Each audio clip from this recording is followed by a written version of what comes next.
In this video, we are looking at how a perfectly competitive firm chooses its output in the short run and then derive the short run supply curve for a perfectly competitive firm.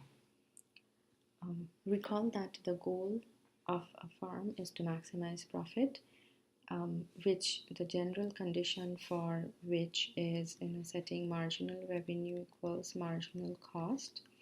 Okay, now for a perfectly competitive firm, we have seen earlier that price and marginal revenue are the same, and therefore this condition can be reduced to price equals marginal cost only for a perfectly competitive firm.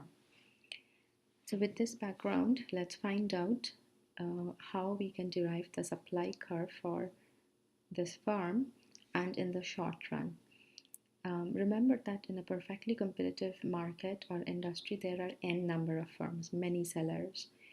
We are assuming that each seller is the same as the other. They are identical, and hence we can find out how every seller chooses its output by simply looking at a representative seller, so a representative firm, and the assumption is that all firms have identical costs. So also note that since this is the short run, we have all the short run cost curves. That means there is a fixed cost and a variable cost. So we have average variable cost and average cost, which is the sum of average variable cost and average fixed cost. So the distance between AVC and AC is AFC, or fixed cost. And we also have the marginal cost. There are four different scenarios which we're going to consider while finding out the equilibrium quantity, that is the quantity which maximizes profit for this firm, or in other words, at what Q does this condition hold. Okay, so let's start with any price P1 which is greater than the average cost. Okay, so this is P1. Note that it is greater, above the average cost. All right, so this is the same P1. So at P1, the firm faces a horizontal demand curve because it is a perfectly competitive firm, so which is also the MR curve. So P equals MC or MR equals MC condition is met at point A, and corresponding to this point, the output that the firm chooses is Q1 star. Okay, so A is an equilibrium. That means at this price P1, the firm will produce or supply Q1 star. That means this P1 and Q1 is a point on the firm's supply curve. Now let us consider a different price level, which is P2. Now what is the significance of P2? Note that I have selected P2 such that it is equal to average cost. Okay, so at B, P2 is also equal to marginal cost, right? Which means that this marginal cost, P2 is also equal to marginal cost at B, which means this is an equilibrium point for the firm, profit maximized. So let's say this quantity is Q2 star. At B, P2 is also equal to AC. Okay, that means price is equal to average cost means total revenue. If you multiply both sides by quantity, that means total revenue is equal to total cost, or in other words, profit is zero at this point. That means the firm is only making normal profit or zero economic profit. Okay, so here we had positive economic profit. So note that the firm is maximizing profit in all cases, but the amount of profit may be different. So when price was P1, right, P1 was greater than average cost, right? So by this amount, so this is at Q1 star, this is the average cost and this is the price.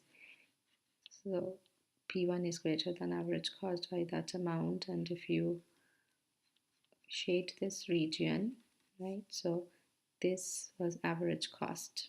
Okay, so P1 minus average cost, that is the per unit profit. So average cost at Q1, that is the per unit profit, which is the shaded area. okay, so which is greater than 0, because P1 is greater than average cost. So positive economic profit at P2, P2 is exactly equal to average cost. So economic profit is 0, or we call that normal profit. Okay, because remember that when the firm is establishing its cost, it also has an element of profit in it. Okay, so that is covered when price is P2. At P1, the firm is earning something extra over the normal profit, and so positive economic profit. This is normal profit. B is known as the break-even point. That means the firm is just recovering its costs. Okay, P3. All right, so this was P2. Okay, P3 is here, right? So at P3, note that this price is less than average cost, but it is also above the average variable cost. So it is something like here. Okay, so here actually, since P is less than average cost, so there is an economic loss. Okay, or in other words, economic profit is less than 0. Okay, so will the firm produce? The firm will still produce, because note how much loss it is making. It is making a loss of this much. So at C, the firm produces Q3 star, right? Because price equals marginal cost at C. Okay, and this price, and at Q3, the average cost is up to here, if you extend it till the average cost curve. So average cost is here, but price is here, which means, if you draw a line, then this would be the total loss. Okay, if you draw this line, okay, then that would be the total loss. But note that this loss is still smaller than fixed cost, because at Q3, fixed cost is the distance between ABC and AC. So this would be fixed cost, but only this part is the loss. Okay, so economic loss, but still the loss is less than fixed cost, and so the firm will continue to produce. Okay, because it still covers the fixed cost. And then if price is P4, right, equilibrium occurs at D, P4 equals MC at D, and so the firm produces Q4 star, right? And here the loss, again economic loss, so pi Q, so pi Q is less than 0, and the loss is now exactly equal to the fixed cost, right? So loss per unit is exactly equal to average fixed cost. So total loss is exactly equal to total fixed cost. So D is known as the shutdown point.